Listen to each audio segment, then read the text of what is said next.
Amit, it's great to have you. Is this a bet on innovation or a bet on balance sheets and what looks to be, is likely to be a tougher year for those high growth stocks that have less profitable business models? Yeah, it's definitely a bet on balance sheets, and I would say companies that are going to use their balance sheet to, shareholder-friendly transactions and defend the stock price, right? So I think if you look at it from a historical perspective, names like Dell, names like Akamai have done really well. I'll throw it. Apple actually has performed exceptionally well through past recessions. Now, it remains to be seen if they do that again this time, because historically, Apple, for example, traded more like a hardware company. Today, trades at something much better than that. So we'll have to see if it does better through this recession. But I do think companies with a better balance sheet that are using it for buybacks, for dividends, are poised to do well through what seems like a very volatile year.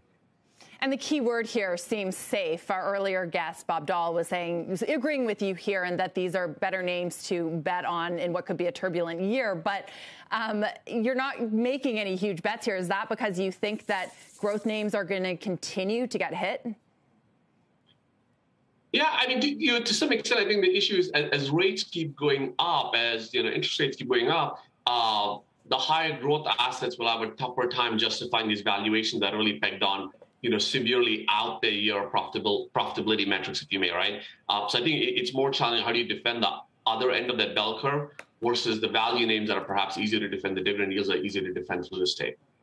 Amit, what do you think is going to actually do well on balance sheet wise, but is going to be unpopular perhaps in the market? That space where people aren't going to be excited about it, but probably they should be.